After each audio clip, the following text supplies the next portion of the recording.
안녕하세요. 저는 부족한 것 없이 남들 하는 만큼 누리고 자란 30대 기혼녀입니다.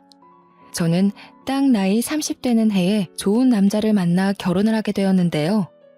사연의 흔한 내용들처럼 좋은 남자인 줄 알고 결혼했다가 현재 약간 결혼에 대한 회의감을 느끼고 있다고 말씀드리고 싶습니다. 그러나 다른 사연과 조금 차이가 있는 부분이 뭐냐 하면 남편의 실망스러운 모습이 저를 향한 게 아니라는 거죠. 무슨 말씀이신지 당장 이해하기 어려울 수도 있겠네요. 지금부터 제가 입장을 어떻게 두면 좋을지 한번 보고 판단해 주시겠어요? 제 남편은 수도권의 대학을 나왔으나 이름 모를 곳이라 직장 스펙에 그리 큰 도움이 되지 않았고 원래부터 공부에 관심이 없어서 대학 졸업하자마자 곱창집을 창업해 장사를 시작한 사람입니다.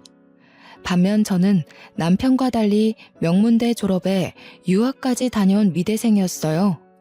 친구가 맛있다며 데려가준 가게로 오랜만에 곱창을 먹으러 갔다가 남편을 알게 되었습니다. 그때 친구랑 남편은 학교 선후배 관계로 서로 아는 사이였고 저와 친구는 고등학교 친구였죠. 그날 처음 남편을 보게 되었는데 인상이 나쁘지 않았습니다. 그런데 남편도 저를 좋게 봐줬는지 제 친구한테 저를 소개해달라고 했다는 겁니다. 저는 남편이 주는 진실된 마음과 바른 태도가 나쁘지 않아서 한 달 만나다가 연애를 시작하게 되었어요. 남편은 제가 아닌 다른 여자는 쳐다도 안 보더군요. 제가 남자에게 함부로 마음을 내주는 해픈 여자가 아닌데도 남편에게 흔들릴 만큼 남편은 근 3년간 한눈 안 판 적이 없습니다. 제가 봤던 남자들 중 가장 신뢰도가 높은 남자였죠. 제가 당시 나이 30이 되기도 했고 그만 결혼할 배우자를 염두하고서 연애를 하고 있었거든요. 남편은 그런 제 생각을 알고 제게 더 잘해주는 것도 있었어요. 남편이 내내 저보고 결혼하고 싶다고 몇 마디 말을 흘린 적이 많았는데요. 아마 남편을 좋게 본 제 마음과 남편의 끊임없는 구애가 합쳐져 결혼이란 현실을 결정하게 되어버렸는지도 모르겠네요.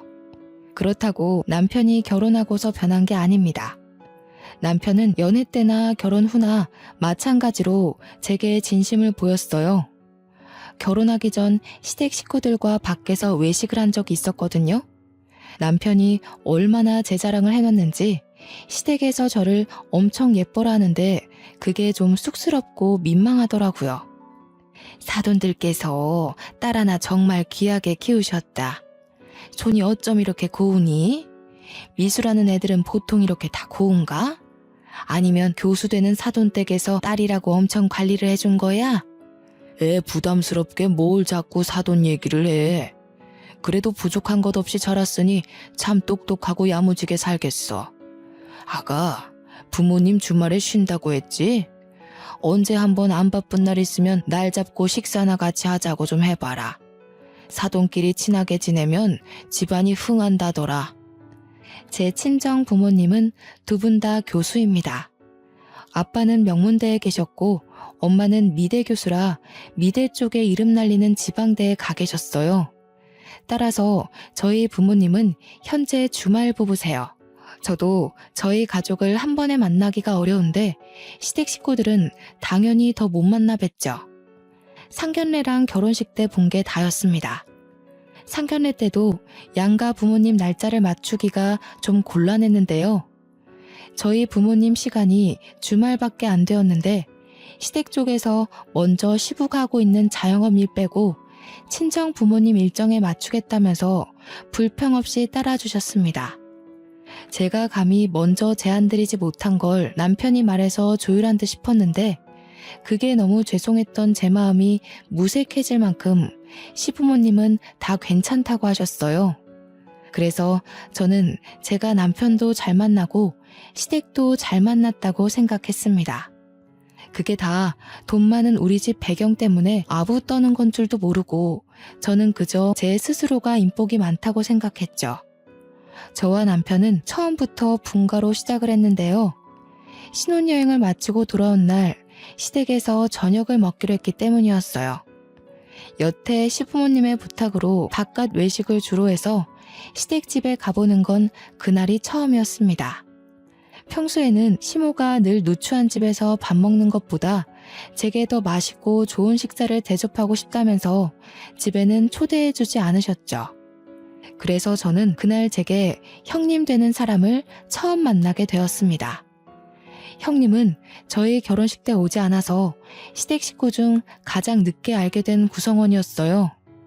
결혼식 날 분명 아주버님께 배우자가 있다고 들었는데 아주버님이 그날 혼자 계셨거든요. 그래서 제가 한번 시모한테 여쭤본 적이 있어요. 시모 말로는 형님이 제 결혼식에 오면 물 흐릴지 몰라서 오지 말라고 했다네요. 그땐 상황이 상황인지라 너무 정신없기도 했고 그게 무슨 의미인지 몰라 그냥 넘겼습니다. 대신 형님에 대해 안 좋은 편견이 조금 생겼던 것 같기는 해요. 시댁에 들어서자마자 저는 형님 만날 생각에 약간 긴장을 했었는데요. 사연 보니까 형님 동서 간의 갈등도 심심찮게 많더라고요. 혹시나 사연에서 본 것처럼 서로 피곤한 사이가 되면 어쩌나 걱정을 했죠. 오셨어요? 저는 처음 인사드리네요. 결혼식에는 사정이 있어서 참석 못했어요. 그래도 이렇게 뵙게 되니 정말 반가워요. 도련님께서 동안이셔서 그런가 참 앳된 아가씨다. 그러나 직접 마주한 형님은 제가 본 사람들 중 가장 상냥하고 참한 인상의 여자였습니다. 뼈가 굵고 늘씬한 편인 저와 달리 형님은 체구가 작고 마른 편이었어요. 저보다 10살이나 많다는 건 들었거든요.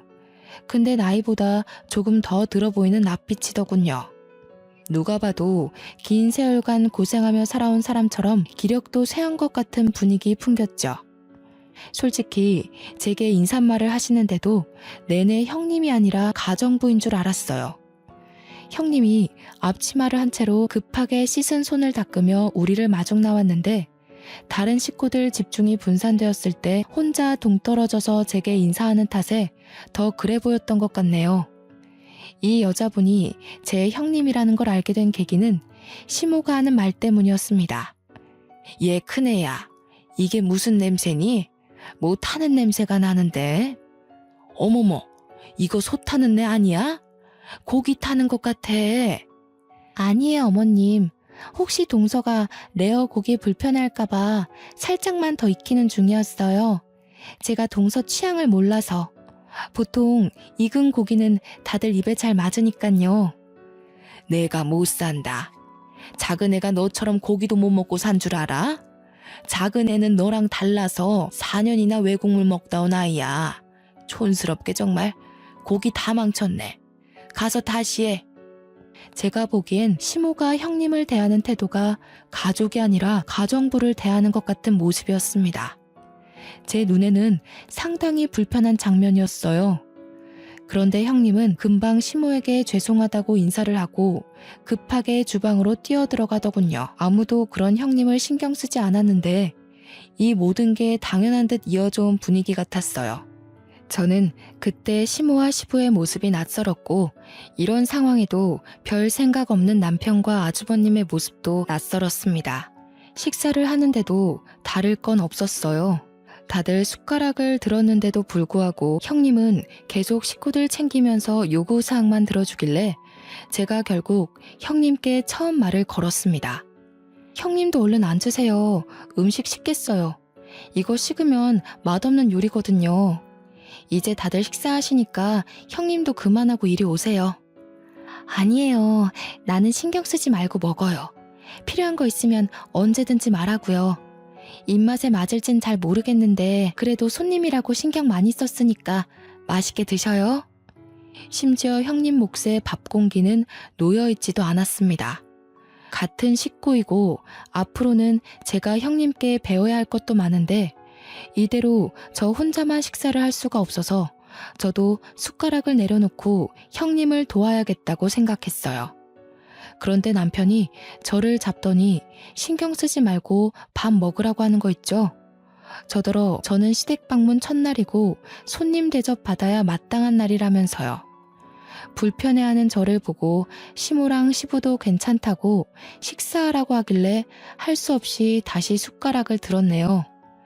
그러면서 형님한테 이거 달라 저거 달라 시키는 시부모님의 행동은 끊이질 않았습니다.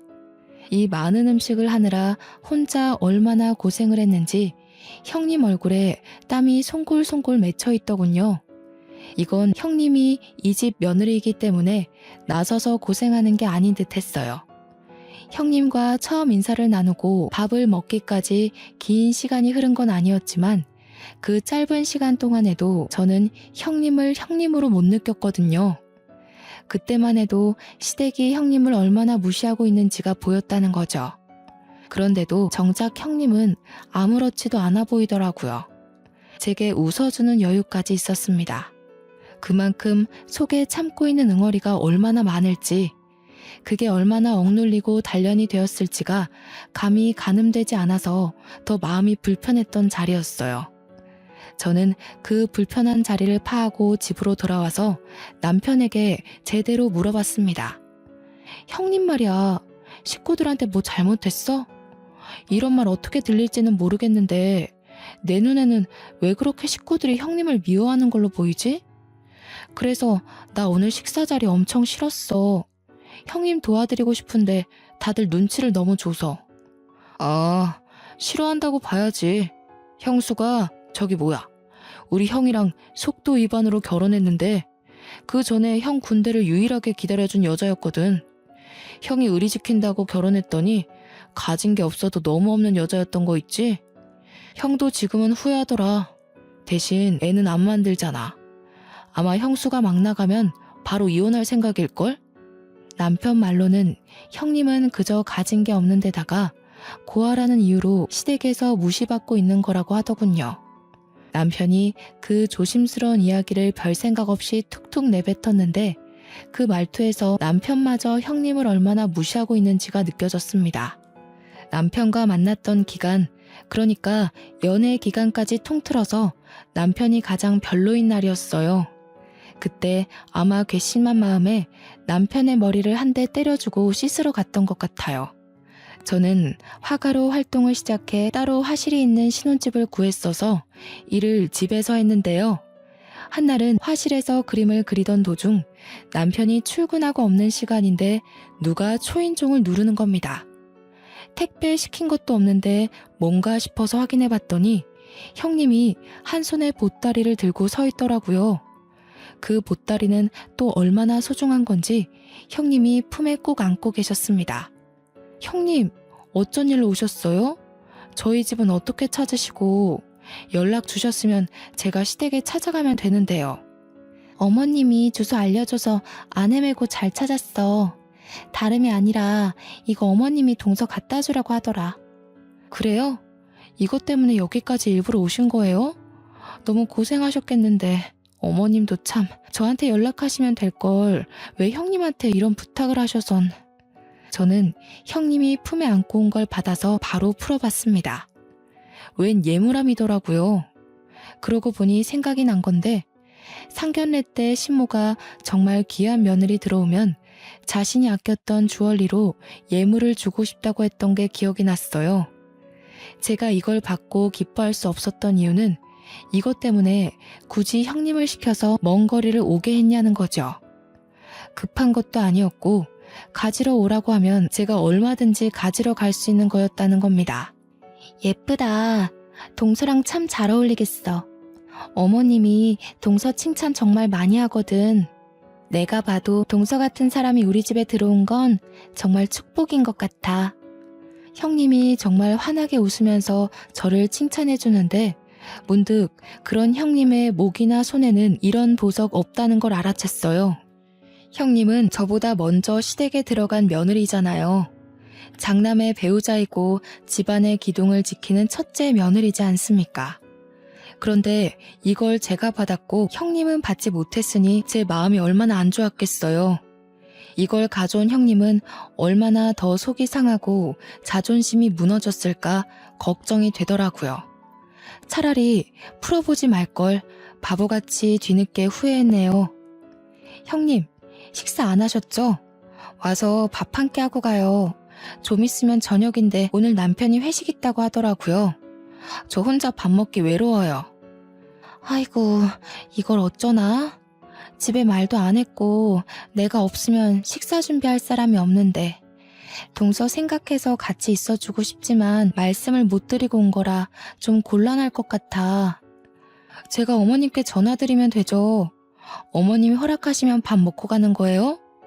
집까지는 제 차로 태워드릴 테니까 밤길 걱정하지 마시고요. 난처해하며 고민하는 형님을 제가 막무가내로 끌고 들어왔습니다. 형님이 너무 불편해해서 바로 시모한테 전화를 드렸는데 시모가 살짝 당황하더니 오랜만에 식구 데리고 외식하면 된다면서 저랑 형님더러 같이 식사 잘하라고 하대요. 형님한테 그대로 전했더니 형님이 처음보단 조금 안정된 표정이었어요. 형님, 제가 요리를 못해서 배달시켰는데 괜찮죠? 요즘 배달 음식도 진짜 잘 나와요. 이건 제가 쏠게요. 아이고, 뭐하러 돈을 썼어. 내가 해줄 걸 그랬네. 괜히 내가 오는 바람에 동서가 돈까지 쓰고 미안해서 어째? 형님은 참 미안할 것도 많아요. 형님, 그동안 매일 식구들 밥 차리느라 요리하는데 신물 났을 거 아니에요. 저희 집이니까 집주인인 제가 손님한테 대접하는 건 당연하죠. 형님이 너무 고마워하면서 제 두 손을 잡아주는데 나이 40대 손치고는 많이 거칠어서 안타까웠습니다. 저희 집안에는 아직 신혼이기 때문에 저와 남편의 웨딩 사진이 참 많았는데요. 형님한테 집 구경을 시켜주려 한 걸 어쩌다 보니 웨딩 사진 앞에서 한참이나 서 있었어요. 형님이 그걸 유독 좋아하시는 것 같아 자리를 뜨기도 애매했죠. 사진 하나하나를 진정성 있게 봐주시는데 옆에 서 있던 저는 쑥스러운 마음에 형님 옆에 가서 괜히 툴툴거려 보았습니다. 저 이 사진 때문에 한 일주일은 굶다시피 했거든요. 얼마나 배고팠는지. 촬영 끝나자마자 폭식했다니까요. 그래도 너무 예쁜걸. 얼마나 행복했을까. 그래, 결혼은 이런 거였지. 나도 한때 우리 남편이랑 좋은 시간이 있었는데. 형님 웨딩 사진도 보여주세요. 보고 싶어요. 형님은 피부도 하얗고 눈도 크셔서 웨딩 사진 엄청 예쁘게 나왔을 것 같은데. 가지고 계세요? 저는 이때 제가 실수했다는 걸 눈치 못 채고 머뭇거리는 형님에게 어린아이처럼 보챘습니다. 보여주고 싶은데 나는 웨딩 사진이 없어. 결혼식 못하고 혼인신고만 했거든. 이런 거 한번 입어보고 싶은 게 소원이야. 저는 결국 형님 입으로 사실을 들어서야 형님 사정을 알아챈 거예요. 이때 얼마나 당황했는지 모릅니다. 제 자신이 정말 창피했던 순간이었어요. 웨딩드레스 입은 모습이 너무 부러워서 그렇게 빤히 보고 계셨는 줄도 모르고 바보같이 형님한테 상처를 줘버린 셈이라고 생각했죠. 저는 뒤늦게나마 죄송하다고 사과를 했더니 형님은 그저 웃으면서 괜찮다고 하더군요. 얼른 형님을 데리고 화실을 구경하러 갔습니다. 형님은 제 그림에 놀라며 진심으로 찬사를 보냈어요. 저는 거기서 형님을 모델로 하고 작은 화판에 형님 초상화를 그려서 선물로 주었는데요. 형님이 세상을 다 가진 얼굴로 기뻐하는데 그 모습을 보니 저까지 기분이 좋아지더라고요. 무엇보다 제 그림을 소중히 생각해주는 형님의 태도에 감동을 받았습니다. 밥을 먹고 형님을 시댁 앞까지 태워다 줄 때만 해도 저는 형님의 외로움을 조금이나마 달래주지 않았나 싶어서 뿌듯했어요. 그러나 다음날 시부모님의 부름에 남편보다 먼저 시댁에 도착한 저는 형님의 얼굴을 보고서 제가 형님한테 큰 실수를 했다는 걸 깨달았습니다. 형님 볼 한쪽에 손톱으로 긁힌 것처럼 상처가 있는 거 아니겠어요? 형님한테 얼굴이 왜 그러냐고 하니까 그저 별일 아니라고 하며 여느 때처럼 웃기만 했는데 어딘가 모르게 형님 표정이 음울해 보였어요. 그러던 중 방에서 시모가 나왔는데요. 저를 발견한 시모가 썩히고 있던 얼굴을 활짝 펴더군요. 그때 형님은 급히 자리를 피했습니다. 우리 아가 언제 왔니? 미리 도착했구나. 참 예의도 발라. 왔으면 앉지 않고 뭐하러 서 있었어. 네, 방금 와서 형님이랑 인사 나누느라. 그런데 어머님, 형님이 좀 다친 것 같아요. 얼굴이라 흉지면 안 되는데 말 좀 해주세요. 내버려 둬라. 주제도 모르고 집을 오래 비웠으니 대가가 어떤지는 톡톡히 알아야지. 아가 넌 신경 쓸 거 없다. 그리고 웬만하면 큰애한테 뭐 사주고 그러지 마라. 버릇돼. 보니까 제가 어제 밥 먹고 가라고 붙잡는 탓에 형님은 집에 늦게 들어왔다고 시모한테 따귀를 맞은 거였어요. 그런데도 시모는 눈 하나 깜짝 안 하고 당연한 일상처럼 말을 하는데 순간 소름이 돋는 겁니다. 형님께서 대우 못 받고 지낸다는 걸 대충 알고 있었지만 형님이 그간 어떻게 지내왔는지가 그날 전부 파악되더라고요. 그날 자리에 모이게 된 이유는 시부가 불러서였는데요. 저희는 식사 자리에 앉아서 대가족 회의를 나눴습니다. 그땐 그래도 식구라고 생각해주는 건지 시부가 형님한테 음식 준비 잠깐 두고 앉으라고 하더군요. 내가 나이도 있고 언제 어떻게 될지 모르니 미리 재산 상속에 대해 회의를 하려고 해. 오늘 당장 정한다는 게 아니고 대충 내 생각이 어떤지 과연 타당한지 들어보라는 거야. 재산 얘기가 걸리니 남편이랑 아주버님이 바짝 긴장을 했습니다. 그래도 아주버님이 제 남편보다는 덜 불안했어요. 장남이니까 자신에게 떨어지는 재산이 더 많을 거라고 보고 있었죠. 그런데 시부가 뒤이어 하는 말에 식구 모두가 초토화되고 말았는데요. 작은애 집에 70, 큰애는 30으로 생각하고 있다. 네 엄마랑 생각 많이 해보고 내린 결정이니까 어떻게 생각하는지 의견을 말해보거라. 이건 저도 좀 당황스러운 배분이라고 생각했습니다. 저 역시 당연히 아주버님께 더 많은 재산이 가리라 봤거든요. 아니나 다를까 식구들 중 아주버님이 가장 난리가 났어요. 말도 안 돼요. 제가 이 집 장남이잖아요. 근데 어떻게 제철이한테 재산을 더 많이 넘기시는 건데요? 납득할 수 없어요. 제자리 걸음하는 가정에 투자 많이 해주면 뭐 하겠냐. 미래가 창창한 제철이 부부한테 투자하는 게 합당하지. 작은 며느리의 집안을 무시할 수가 없구나. 시부는 듣기 불편하게 저희 부부와 아주버님 부부 재력을 비교했는데요. 그래서 더 난리 난 거죠. 아주버님께선 재산일로 서운한 건 알겠는데 그 화살이 전부 형님에게 돌아간 거 아니겠습니까? 당신은 대체 나한테 도움이 되는 게 뭐야? 가진 게 쥐뿔도 없으면 남편 발목이라도 잡지 말아야지. 내가 왜 당신 때문에 재산도 못 받아야 하냐고. 내가 장남이 돼서 길을 한번 못 펴.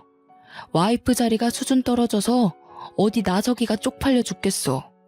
아주버님이 화나서 퍼붓는 원망에 형님은 그만 눈물을 보였습니다.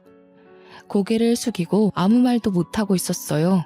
긴 세월 동안 의지되는 사람 없이 혼자서 이 지옥 속에 살아왔을 텐데 얼마나 힘들었겠습니까? 제가 다 마음이 괴로워서 저까지 눈물이 찔끔 나더군요. 근데 여기서 저를 정말 화나게 했던 건 아주버님의 횡포를 지켜만 보는 식구들이었습니다. 다들 형님을 향해서 혀만 끌끌 차고 있는 거 아니겠어요? 결국 보다 못한 제가 목소리를 높이며 나섰어요. 됐어요, 아버님. 저희 그깟 재산 없어도 잘 먹고 잘 사니까 그냥 아주버님 다 드리세요. 그리고 아주버님, 아무리 화나도 그렇지 형님한테 어쩜 그러실 수가 있어요? 너무 무례하신 거 아니에요? 아주버님께선 형님 없었으면 장남 노릇도 못했어요. 형님처럼 뼈 빠지게 내조해주는 게 어디 쉬운 일인 줄 아세요? 제 말에 다들 당황해서 가만히 있는 걸 외면하고 저는 형님을 일으켜서 제 자리를 벗어났습니다. 형님한테 방을 알려달라고 해서 갔더니 아주버님과 각방을 쓰고 있는 걸로 모자라 보일러도 안 들어오고 장판이랑 옷 몇 벌 있는 게 다인 방이었어요. 제가 정의 사도는 분명 아니거든요. 그런데 까도 나오는 형님의 처지를 보니 시댁한테 더더욱 열불이 확 나는 겁니다. 형님, 이런 말 주제 넘는다고 생각할지 모르겠는데 이혼하세요. 뭐가 아쉬워서 형님처럼 100점짜리 여자가 저런 남자 수발 들으면서 살아요. 이혼 못하게 해. 일해줄 사람 없다고. 재산 분할도 해주기 싫다면서. 난 괜찮아. 이러다 또 말아. 동서, 얼른 나가봐. 어머님이 나랑 같이 있다고 또 한 소리 하실라. 아니나 다를까 형님은 아주버님한테 몇 번이나 이혼을 요구했다고 합니다. 하지만 그때마다 남편한테 맞고 시모한테 맞으면서 거절당했다고 해요. 한 번은 시댁 식구 몰래 집을 나갔는데 시댁에서 실종 신고를 하는 바람에 잡혀왔다고 하더군요. 말 그대로 시댁은 가정부가 필요해서 형님을 붙잡고 있었던 거고요. 그러면서 아주버님이 밖에서 바람피고 난리인 걸 시부모님은 그냥 눈 감아준다네요. 그날은 오는 형님을 한참 달래주느라 시댁 식구와는 거의 마주하지 않았고 남편과 함께 집에 돌아와서 대판 싸움 일으켰습니다. 일방적으로 제가 싸움을 걸었다고 봐야겠죠. 자기 이것밖에 안 되는 사람이었어? 나 정말 실망했어. 어떻게 그런 몰상식한 행동을 아무렇지 않게 해? 당신이 이런 사람인 줄 알았으면 나 이 결혼 안 했어. 왜 그래? 형수 일에는 신경 쓰지 말라니까. 원래 저렇게 살아온 사람이야. 고아라서 문제될 것도 없고 어디 신고할 용기도 없는 여자야. 뭐라고? 자기 정말 최악이었구나. 내가 형님처럼 가진 거 없는 여자였어도 그랬겠네? 아니지. 아예 날 거들떠보지도 않았으려나? 무슨 소리야. 난 네 배경 같은 거 모른 채로 너 좋아한 거야. 좋아하다 보니까 네 배경이 어떤지 보였던 거고. 네가 형수 같은 여자였으면 시작조차 안 했어. 너랑 형수는 근본부터가 다른데 왜 그런 소리를 해? 다르긴 뭐가 달라. 다 똑같은 사람인데. 내가 정말 당신이랑 시댁 식구 이해해보려고 했거든? 근데 이건 아니야. 어머님, 아버님까지 나한테는 다 최악으로 보였다고. 저는 여태 남편과 지내면서 큰 싸움을 한 적도 없고 큰 소리를 낸 적도 없어요. 그런데 그날엔 너무 화가 나서 남편에게 처음 소리를 질러봤네요. 남편도 이런 제 모습을 처음 봐서 그런지 당황해서 입만 벙긋거리더라고요. 형님한테 사과해. 그리고 당신이 아주버님 말려. 우리가 시댁 재산 포기할 테니까 아주버님 보고 앞으로 정신 똑바로 차리라고 해. 뭐? 아니 우리가 왜 그래야 되는데? 아빠가 우리한테 돈 준다잖아. 지금은 70, 30이지만 우리가 잘하면 더 떨어질 수도 있어. 그 아까운 걸 왜 포기해? 그래, 그럼 그 돈 받고 혼자 살던가. 우리 혼인신고도 안 했는데 그만 갈라서자. 나는 이렇게 정신머리 없는 남자랑 절대 못 살아. 친정 갈 거라고 미련 없이 돌아서는 저를 남편이 급하게 붙들며 이러지 말라고 무릎을 꿇더군요. 저는 이 시댁에 아쉬울 게 없는 사람입니다. 재산도 시댁보다 우리 친정이 더 많아요. 이 결혼은 정말 남편 하나를 사랑해서 한 거라 제가 쥐고 있는 건 남편 하나뿐이란 거죠. 그래서 따로 포기할 게 없으니 남편 하나 버리면 그만이라는 겁니다. 안 돼. 나 자기 없으면 집에서 대접 못 받아. 내가 자기처럼 과분한 사람을 아내로 둬서 부모님이 날 그나마 지켜 세워주는 거란 말이야. 원래는 장남 입에 달고 다녔어. 제발 갈라서는 건 안 돼. 당신이 당신 가족이랑 다르다는 거 나한테 증명할 수 있어? 그걸 보여주지 않으면 나 더 이상 당신 못 믿어. 그러니까 당신이 가족들한테 말해. 형님 놔주라고. 그건 내가 간섭할 수 있는 부분이 아니야. 괜히 나섰다가 미움만 사서 상속 부분에 문제라도 생기면 그것만 아니면 정말 당신이 시키는 거 다 할 자신 있어. 그럼 내가 가서 말할 테니까 당신은 옆에서 내가 시키는 대로 해. 내가 어머님 아버님한테 그리 대단한 존재라면서 당신보단 내 말이 먹힐 것 같네. 이것까지 말리면 나 당신이랑 살림 이어갈 생각 없으니까 잘 판단하고. 그날의 싸움 이후 저는 이혼 서류 한 장을 챙겨서 시댁을 들렸고 남편은 연차까지 내면서 굳이 저를 뒤쫓아왔습니다. 제가 간다는 연락을 안 했던 터라 연락 못 받은 시모와 아주버님 표정은 그저 순진무구했는데요. 아쉽게도 시부는 일 때문에 안 계시더라고요. 저는 그대로 앞뒤 상황 설명 없이 그대로 아주버님께 다가가 형님과 당장 이혼하라고 선포했습니다. 아주버님께서 형님이랑 이혼하지 않으면 제가 남편이랑 이혼할 거예요. 제가 불편한 꼴은 못 보고 사는 사람인데 아주버님이랑 형님 관계 보는 게 제 입장에서 굉장히 힘들고 괴로워요. 그러니까 아주버님이 형님과 관계를 끝내던지 아니면 제가 이 집을 나감으로써 더 이상 그 꼴을 보지 않던지 하려고요. 뭐라고요? 아니 잠깐만요. 느닷없이 찾아와서 갑자기 뭔 소리예요? 왜 이래요? 재수씨가 뭔데 나랑 내 와이프한테 이혼하라 말아요? 어머나, 새아가 뭐라고? 이혼이라니? 이게 무슨 날벼락이야? 정신없이 이러지 말고 찬찬히 설명 좀 해보거라. 네, 어머님. 들으신 내용 그대로예요. 말 그대로 아주버님께서 형님을 못살게 구는 꼴을 더 이상은 못 보겠어요. 형님이 이 집에서 나가던 제가 나가던 오늘 결판 내려고 찾아왔으니 어머님도 협조해주세요. 주방에서 숨죽여 듣고 있던 형님은 어느새 눈물을 흘리고 있었습니다. 저는 그런 형님을 밖으로 데리고 나와서 시모와 아주버님을 다시 마주했어요. 그리곤 가방에 챙겨온 이혼 서류를 내밀었죠. 어머님, 아주버님, 이제 말씀해보세요. 여기에 제 도장 찍을까요? 아니면 형님 도장 찍을까요? 시모는 크게 당황했습니다. 저도 포기할 수 없고 형님도 포기할 수 없어서 곤란해하는 게 다 느껴질 정도였죠. 아가, 도대체 왜 이러는 거니?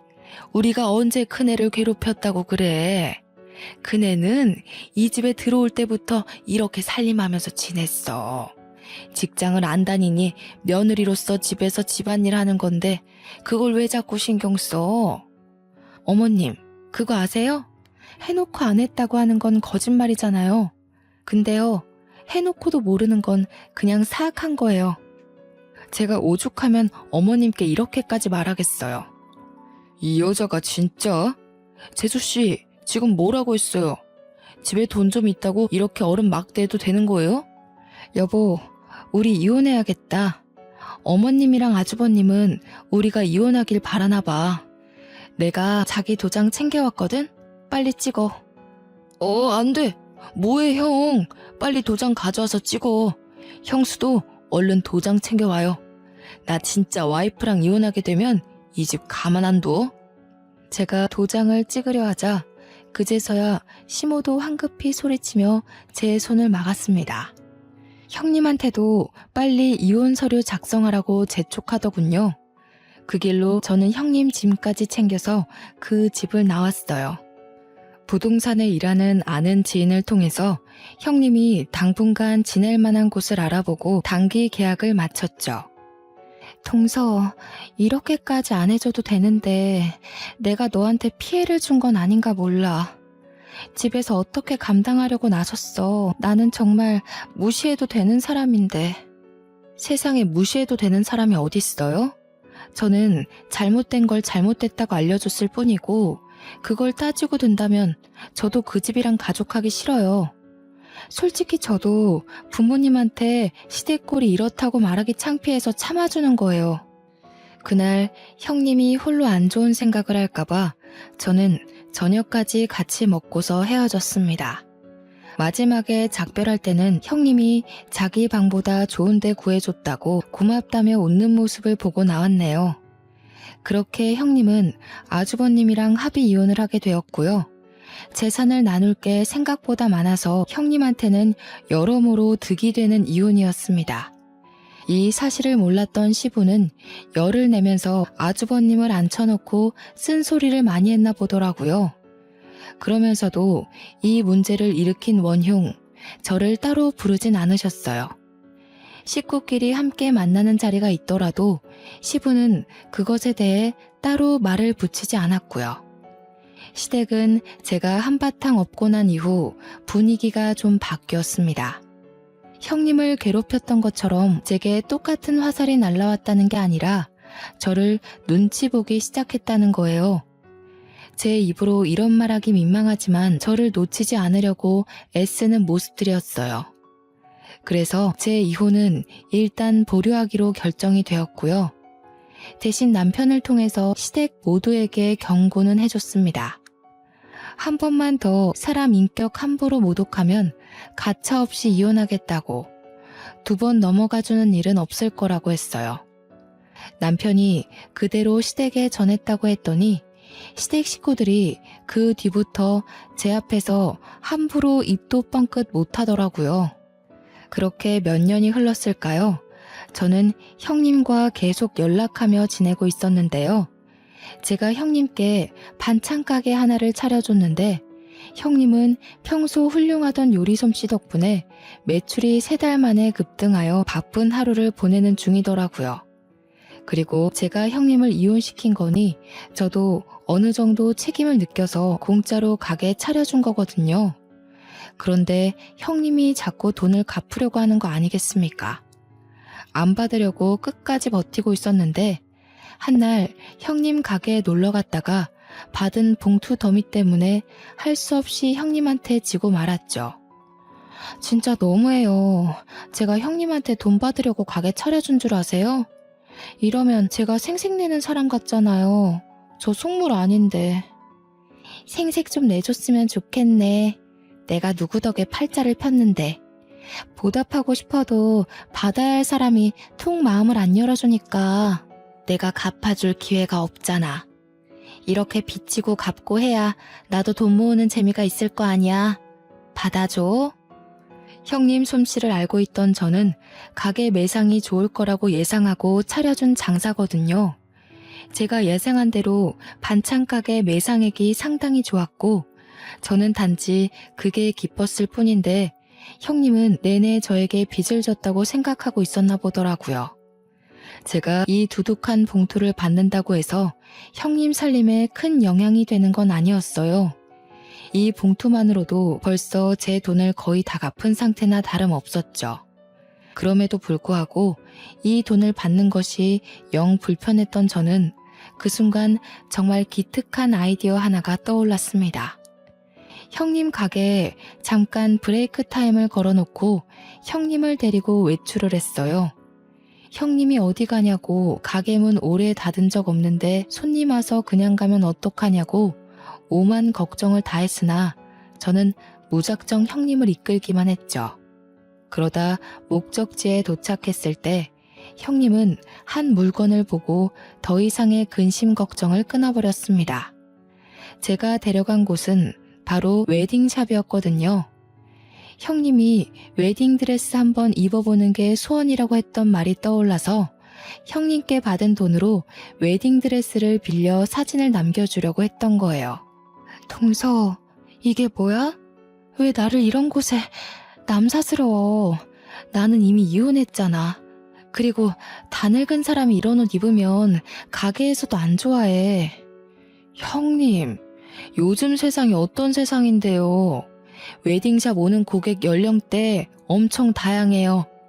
그리고 요즘은 결혼은 하기 싫은데 웨딩드레스는 입고 싶어서 빌리러 오는 사람 많아요. 단순히 안심시켜주려고 한 말이 아니라는 건 웨딩샵 직원들을 통해서 증명이 되었습니다. 직원들도 민망해하는 형님이 편안한 마음을 가질 수 있도록 다양한 사진들을 보여주셨어요. 덕분에 형님은 드레스 한번 입어볼 용기를 얻게 되었죠. 위에서도 말했듯이 형님이 피부가 정말 하얀 사람이에요. 그래서 그런가? 웨딩드레스를 입는데 하나하나 다 잘 어울리더라고요. 그중 형님이 좋아하는 드레스 하나를 골라서 우리는 바로 옆 스튜디오에서 촬영까지 하였습니다. 서로 미루기만 하던 돈으로 결제를 한 거라서 둘 다 미안할 게 없었어요. 직원 말로는 액자는 한 달 뒤에 받을 수 있다고 하더군요. 저는 사진 파일을 왕창 받아서 형님 휴대폰에 전송을 했고 예쁜 사진 하나를 골라 배경화면도 해드렸습니다. 형님이 자기 사진을 보고 눈을 못 떼고 있길래 일부러 더 칭찬하면서 형님 옆에 꼭 붙어 있었더니 형님이 울고 있다는 걸 그제서야 눈치채고 말았지 뭡니까. 내가 진짜 시댁에서 죽기 살기로 버틴 보람이 있나 봐. 동서를 만나서 정말 팔자에도 없는 복을 다 받아보고 동서가 아니었으면 나 정말 내가 소중한 사람인지도 모르고 살다 죽었을 거야. 너무 고마워. 지금 과분할 정도로 너무 행복해. 이 착한 사람을 괴롭힐 구석이 어디 있다고 시댁 식구들이 그리 용심을 부렸는지 모르겠네요. 체구 작은 사람이 어깨까지 들썩이며 눈물을 흘리는데 저는 그 자리에서 한참이나 형님을 안아줬습니다. 이 이후로도 계속해서 형님의 삶에는 더 큰 햇살이 들어서고 있어요. 아직은 형님의 마음이 추스르기까지 시간이 더 필요하겠지만 나중에 기회가 된다면 제가 형님에게 좋은 배우자 하나 소개시켜줄까 해요. 형님이 거지 같은 남편 만나서 고생하는 바람에 가족에 대한 두려움이 있더라고요. 그걸 극복할 수 있도록 해주고 형님께 정말 마음을 다 줄 수 있는 남편이 있었으면 싶거든요. 그리고 저는 여전히 이혼을 보류한 상태로 지내고 있습니다. 남편이랑 시댁이 더 이상 실수를 안 하고 있어서 딱히 갈등이 될 만한 일은 없네요. 시댁 집안 행사 때나 시댁을 방문하지 그렇지 않고서는 시부모님 얼굴 안 본 지도 오래됐어요. 참, 아주버님은 웬 유부녀랑 바람을 폈는지 유부녀 남편 쪽에서 아주버님을 소송했다고 하더라고요. 제 남편을 통해 소식만 전해 들었지 따로 찾아가 보지는 않았어요. 남편이 저한테 혹시 돈 좀 빌려줄 수 있냐고 하면서 말해준 내용이거든요. 당연히 돈은 안 빌려줬죠. 그 더러운 일에 관여하고 싶지 않았으니까요. 정말 제 남편만 아니었으면 그런 집안 벌써 연 끊었을 겁니다. 그나마 남편이 제 곁에서 쥐죽은 듯 지내고 제 바램대로 엇나가는 짓을 안 해서 시댁 식구들의 더러운 꼴을 눈감아주고 있는 거예요. 가끔 제 부모님이 전화가 와서 어떻게 지내냐고 여쭤보시는데 그때마다 그동안 있었던 일들과 시댁 식구의 실체를 밝히고 싶어 입이 참 근질근질합니다. 저는 사람을 갑, 을로 계급 매기는 걸 정말 싫어하는데요. 시간이 지날수록 시댁에서 을짓을 자처하니 제가 이 집의 실세처럼 보이는 것 같아 불편할 때가 있어요. 시댁 식구들의 성향이 어쩔 수 없이 계급을 나누는 분위기더라고요. 이렇게 되어버린 관계를 과연 제가 무탈하게 풀어나갈 수 있을까? 살짝 그런 걱정이 되는 거 있죠? 어쨌든 그렇게 해서 저는 현재 위태로운 결혼 생활을 이어가는 중이라는 거예요. 다들 조심하고 있으니 아직은 이혼까진 생각지 않아도 되지 않나 싶어요. 저는 그저 착한 우리 형님이 다시 웃음을 찾을 수 있어서 그것만으로도 좋네요. 그동안 형님을 가뒀던 슬픈 시간들은 새롭게 회복한 삶을 통해서 사라지게 될 거라고 봅니다. 저는 우리 형님 미래를 계속 응원하고 지켜주는 관계로 지낼 생각입니다. 좋은 언니가 생긴 기분이라 기쁘네요. 나중에 형님이 새로 드린 반찬 갖다 주신다고 했는데 슬슬 형님 맞을 준비를 해야겠습니다. 저는 이만 여기서 사연을 끝마칠게요. 다들 미소 가득한 하루 보내시길 바래요. 지금까지 저와 형님 이야기에 관심 가져주셔서 감사합니다.